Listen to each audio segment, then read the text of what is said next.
Hey guys, welcome back to the pod. Welcome back to It's That Deep. I'm so excited today because we are at the final episode of the season. We are at the final episode of the season.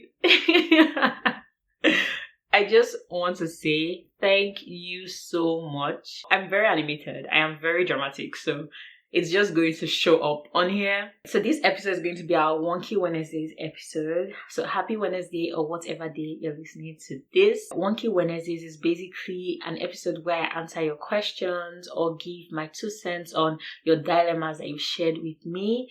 Just to throw in a little bit of tip or advice and answer any questions that you might have.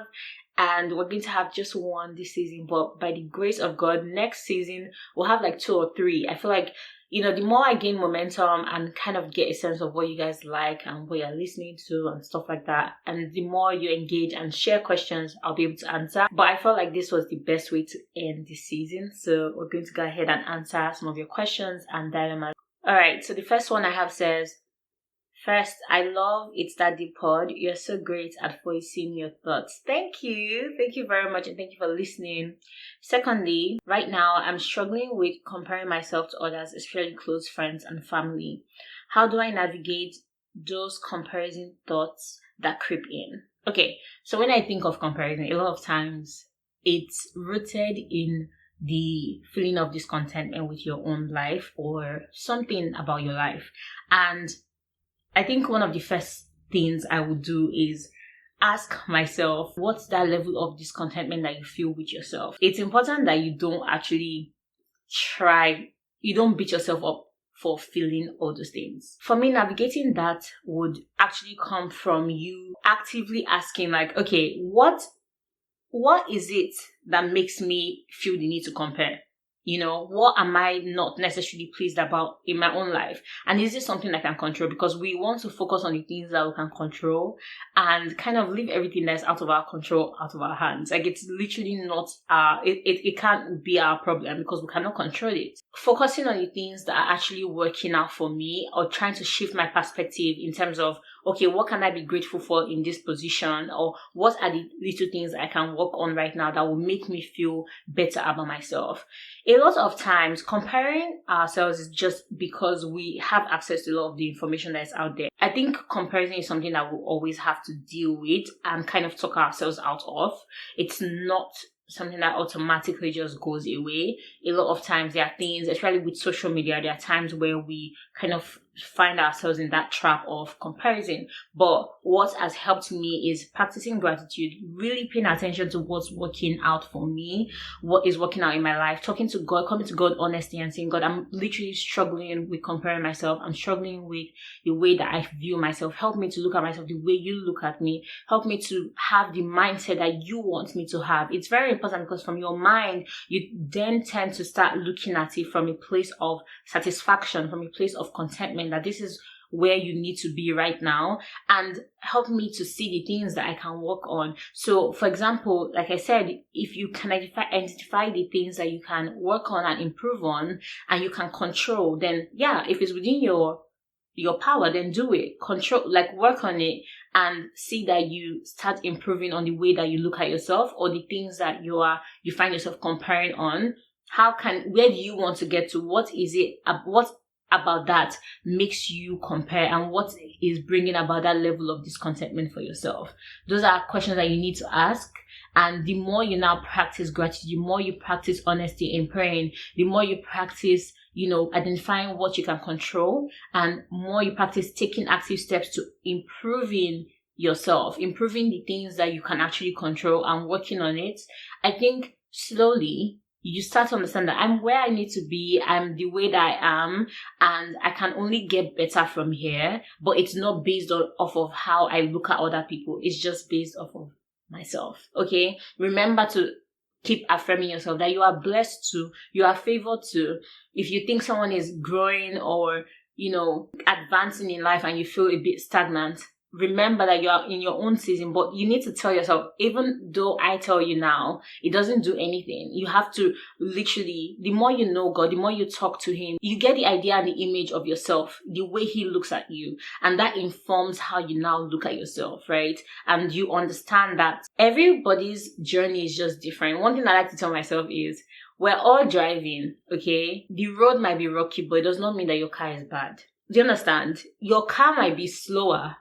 Okay, someone might be driving a Mercedes and you're driving, I don't know, a Toyota, and the Mercedes might be faster, but it doesn't mean your car is bad. You're just driving a different car, and that is the car that you need to have for that time. Okay, so understanding that, so the road might be bad.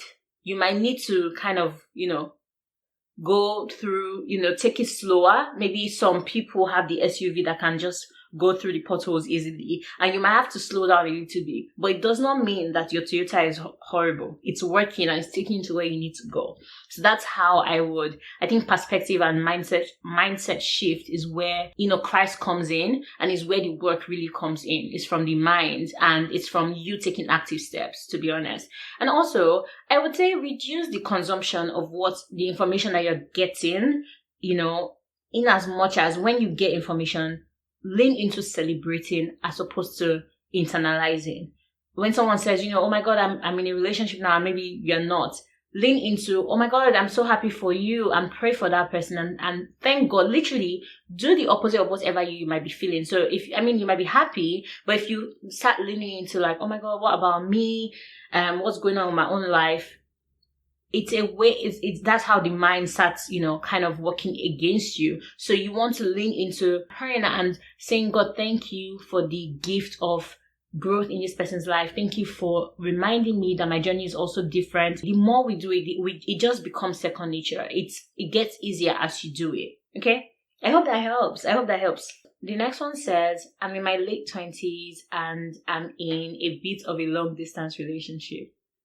I love a bit of a long distance relationship. Although we live a few hours away from each other, my boyfriend is a doctor and has a busy schedule while I work remotely. The thing is, it feels like I'm bearing the weight in the relationship. He comes back tired and is always eager to end our calls. He's a bit avoidant based on events from his past relationships, and I feel like I'm the one communicating more. We want to move in together, but I live in London and he lives in Hull. He feels like I should move to Hull and feels rejected by my hesitation, but I have a life in London and I also feel like I don't want to live in Hull. Okay. I think that relationships are very delicate, and a lot of the issues that we have in relationships can be managed through communication. Everything that you feel confused about is on the other end of communication. Literally, you will get more clarity when you communicate. So I'm so sorry that you're in this kind of situation right now. I think a lot of times with relationships, especially long distance, there's always that dilemma of who needs to move and what do we need to do and how can we kind of compromise. And compromising has to come from both ends. That's something that I would always say. So there are a few parts of this dilemma that we're going to break down. The first thing is being avoidant based on past relationships does not necessarily help either of you. It is each person's responsibility to kind of get help as much as possible. If you already know and if you can identify that you are struggling with communicating and you're a bit avoidant, that's something that you have to kind of work on, and you guys have to work on it together. You have to express that you're not okay with the fact that he's avoidant and he needs to communicate with you, because then you feel like you're the one bearing the weight because you're the one kind of extending an arm all the time. It is important that you express that.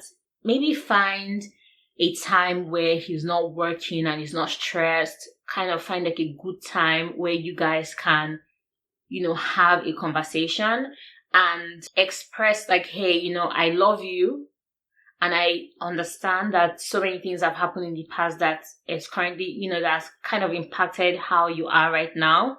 However, it doesn't help either of us if we continue with that behavior, because obviously if being avoidant, as impacted the previous relationship is definitely going to impact your relationship. And it's important that we don't carry the same behaviors that affected us before into new relationships, because you're not his ex. Communicate how it's affecting you being your best self in that relationship, and also you receiving his best self. Does that make sense?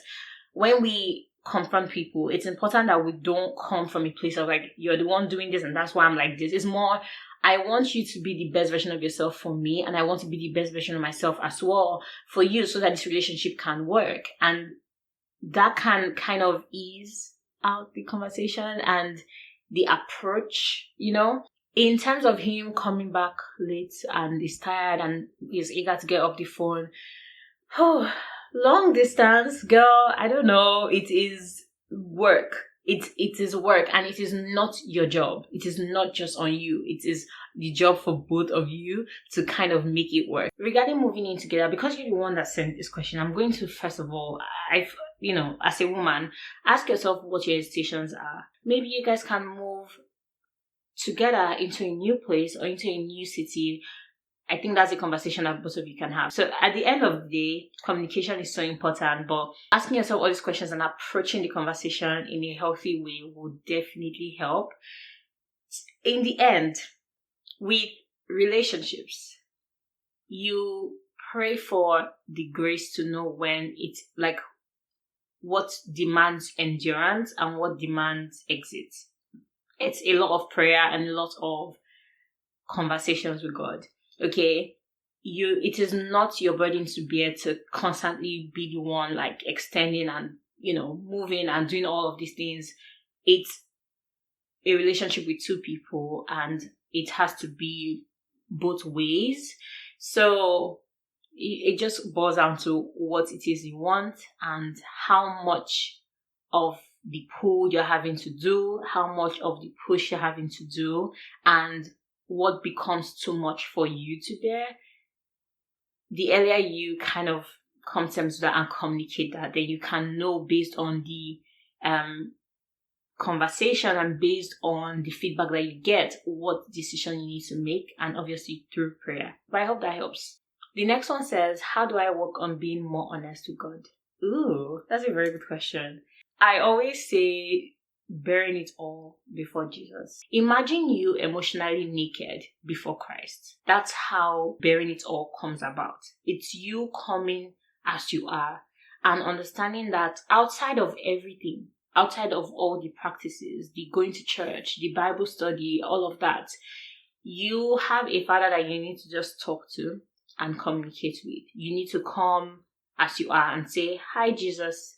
Thank you for today. Thank you for the weather. Thank you for everything. I'm struggling in this. I'm feeling this. I feel angry today about this. What this person said really got to me.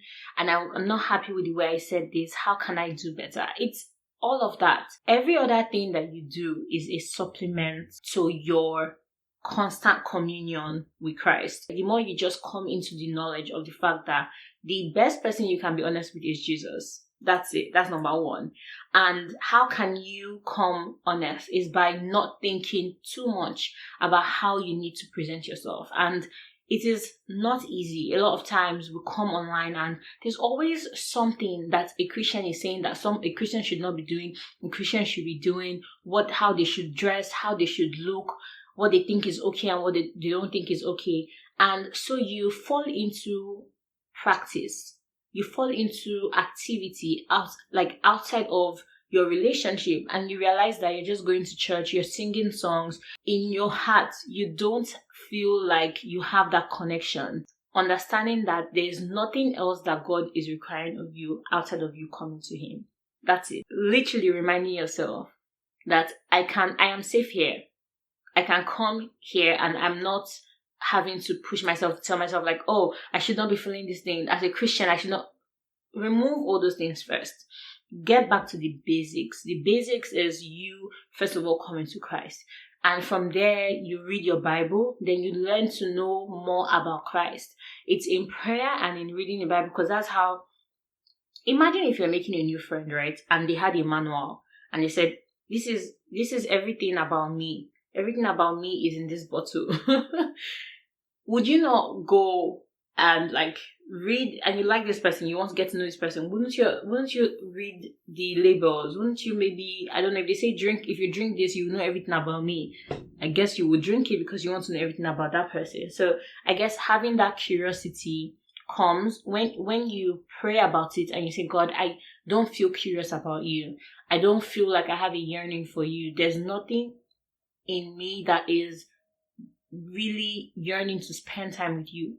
Tell him. In the Bible, there's this verse, I'm not sure what chapter, I don't know, but there was this man that was asking for Jesus to perform a miracle, to cast out a demon from a man. And the man said, if you can, like, you do this if you can. And Jesus was like, if I can. Every time I read it, it's so funny because it's like, Jesus is like, huh? If I can? Do you believe that I can? And he said, and the man replied saying, I believe, but please help my unbelief. That's honesty. He came and he was like, yes, I like, I'm a bit shaky, but please help my unbelief. That's in you. That's you coming honest, because God already knows everything that you're thinking. So you can act and you can dress a certain way, you can do all those things, but in your heart, God knows you more than you know yourself, actually. So it's you saying, God, I don't feel this yearning, I don't feel this juice for you, and I want to, even when I feel like I don't want to, I want you to help me want you. It's in all of that. God will not carry your story and go and share with other people. Jesus is not someone that would gossip about you. He's not someone that will judge you. He will discipline you, but he's not judging. There's always love. There's so much love and acceptance and welcoming where Jesus is. So just knowing that, there's so much comfort that comes there, right? So I don't know, that's how I've been able to come into becoming more honest with Christ, and I hope that helps in whatever way.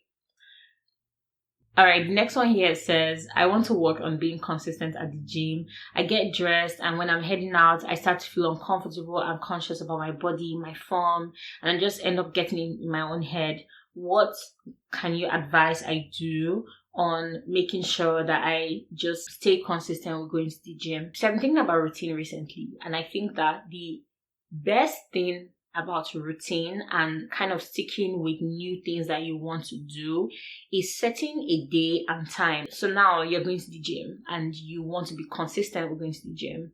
Set a time every day at 8 a.m. You're going to go to the gym, right? If it's every day you want to go to the gym, that's 7 days a week. If it's every weekday you want to go to the gym, that's 5 days a week. If it's 4 days you want to go to the gym, tell yourself what those 4 days will be. Monday, Tuesday, Wednesday, Thursday. Don't give a bit of oh, okay, maybe today I'll go on Monday and then next week I'll do Tuesday, Wednesday, Thursday, Friday. Obviously, things can change because life happens, but when you have a set schedule and you can stick to it, you then, if anything comes up, you can now make arrangements around those dates, as opposed to every week is just different depending on how you feel, right? When you set those things, one big thing I would say with habits, especially with the gym, is decentering yourself. Act like this is a job that you have to show up for your future self. That's how I try to look at it. Okay, I don't even question how I'm feeling, except maybe I wake up with a kind of pain on my body, or I just feel so sore. If it's not an obvious pain, or I know that I just feel very sick, then I'm not necessarily asking myself that day, oh, how do I feel? Do I want to go to the gym today? Don't give yourself the option to question a decision that you've made or a commitment that you're making to yourself. Does that make sense? So you wake up, you tell yourself you're doing this at 10 a.m., whatever, 4 days a week, 3 days a week. Get dressed, stand up and go. Don't even ask, oh, I'm so tired. Yes, you're tired, but as you're tired, get ready and go. That's what I've been telling myself. It doesn't even matter. There's no room for questioning, except it is an obvious, like, I cannot move, I am tired, or like feeling sick, I'm going to literally throw up, or I literally feel so much pain in my body and I know that my body's telling me to rest. If it's just a thing of you getting in your own head or feeling like conscious about the way you look, what will make you feel as comfortable, don't even like start engaging with the thoughts. I think that's something that is so important. When you engage with these negative thoughts that come up sometimes, in the moment, it's not productive in that moment. So you can go to the gym. When you come back, you can engage with the thoughts. When you come back, we can, have a conversation with how we're feeling. But at that time, at the 10 a.m. that I've decided I'm going to that gym, I'm not having a conversation with my feelings. It's like, we'll get to it when we get to it. We're going to go to the gym. Have you seen some videos where people cry at the gym sometimes? They're still working out, but it's better for you to show up. And if you know that you've got it, once you get to that gym, if you can only do a 30-minute walk on the treadmill, if you can only do a 15-minute workout, and you find something on YouTube quickly and you do it, at least you showed up for yourself. Okay? So when it comes to our feelings are very strong. They can literally control us. A lot of times we have to remind ourselves that this is just a feeling. It is not truth, it's not Bible. Your posture gets better the more you show up.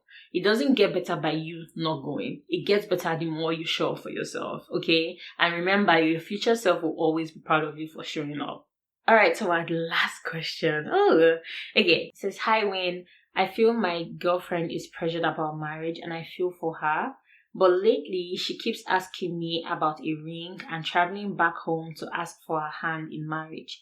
I love her, but it is making me like her less because we have discussed timelines and marriage, but she just wants it now despite where we are." Ooh, gosh. First of all, I'm so shocked that a guy sent this question because it says that it's a guy here.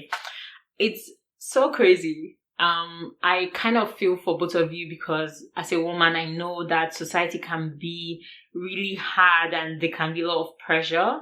But like you said, you guys have communicated and you've talked about timelines. My question for you is, with timelines, is it coming just from you? Is there room for you to compromise with this timeline? Are you fixated on the timeline that you have set giving and she's just having to wait until you're ready? Or is there room for you to compromise there? But I think you need to have a conversation with your girlfriend and be honest about why your timeline is, what's influencing that timeline. Does she agree with what's influencing the timeline? Okay? You guys have to, it's both of you. There has to be some agreement in the thought process because maybe the frustration is that she does not understand why your timeline is your timeline and what's even influencing it in the first place. That's something that there might be a bit of a gap in. Are you guys on the same page? That's number one. And if you guys are on the same page, then what does compromise look like from both of you? It sounds very formal, but it's important to just have a conversation where the person knows that it's still on your heart. You think that people just know because, of course, we've talked about this before and whatnot, but sometimes, the emotions and humans can be we're very complex, and it's just important that you maintain honesty, but maintain transparency as well. And for her, I think you can have a conversation with her where we want to know where the pressure is coming from. And as a grown-up, I'm assuming that you guys are grown and old enough because we're not expecting children to get married.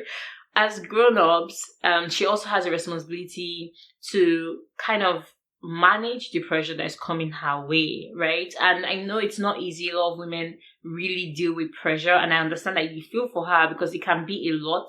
However, it's a responsibility to also be able to set boundaries and communicate. Where is this pressure coming from? Is it coming from our friends? Is it coming from our family? And if it's coming from our family, how can she set boundaries and literally just let them know, hey, we are working on it. That's it. Because in the end, marriage is both of you. It is you, your partner, and Jesus, by God's grace. I hope that Jesus is in your life. Everyone can tell you what to do, but in the end, it comes down to both of you. And you guys have to have that mentality from dating to marriage. Because when you get married, there's going to be pressure from family too, or people to have kids, and you might not be ready to have kids in the next 9 months after your wedding day. You have to have the will to be able to say no and to be able to kind of just manage the pressure that might be coming. Just let them know we're working on it. You don't have to explain too much. And it's hard, okay? It's not so easy, but the more you practice, it gets easier. So I guess maybe you can have that conversation. A lot of times, again, this boils down to communication, boils down to having empathy. Like you said, you feel for her. I think sometimes, okay, it's okay. Sometimes in relationships, you're not going to like your partner, but you know that at the root of it, there's love. There's love in your heart and you love that person. But, there's some days they get on your nerves and you're like, okay. But these things, right, are kind of training you for your lifetime together. And the truth is that now that you feel this thing and this pressure is coming, it's going to come in different ways. And it is on both of you to have the character and build that, the confidence and the rapport between the both of you to be able to say, okay, this is what we're aligned, right? It's me and you were aligned, we're good. How can we then make sure that we're not necessarily falling into pressure with like the outsiders? Also, one thing I would say is that if this timeline or your discussion is just you coming from your own end and it's not necessarily kind of showing any form of consideration for your partner, I would say maybe that there can be room there for you guys to kind of amend that. Being honest to yourself, like, am I being really selfish here? And what can I do to kind of consider my partner or make my partner feel considered in this situation? I think that would help. You guys, that's all I have. Thank you for sending in your questions. I can't believe this is the end. So even though we're going on a break, it's going to be a few weeks. So probably I should be back talking to you guys in July by God's grace. Hopefully. But while that's happening, just keep sharing your favorite episodes on Instagram, sharing with your friends, sharing with your community, communicating on Instagram and all of that. And I'll actually try to keep sharing, bits and pieces of previous episodes with you guys on there as well, so that it's not so quiet everywhere. I will miss my mic and I'll miss you guys, but a break is always needed, okay, so that we can recalibrate and come back filled, come back to be able to share more. And I pray that it's just so beautiful. Thank you so much for sharing, for your feedback. Oh gosh, your feedback, for sharing. This is just small. This is small Winifred, okay? Small me, but a good God. And I'm so grateful to everyone that has shared the podcast, that has shared episodes, that your feedback, like just the detailed feedback I've gotten, the way some people have been so vulnerable with me. I'm so grateful. I'm thankful that It's That Deep has made space for you to feel heard and feel seen. And I mean it so much. I know the way I just got serious. It is such a blessing and such a privilege to be able to actually share. Also, take some time to rate the podcast, leave your review on Apple Podcasts. It's very easy. Just rate and then write a review. It really helps the show. So thank you guys. But yeah, see you in season 3. I love you so much. Thank you for listening, and I'll talk to you guys soon. Oh my gosh. Bye.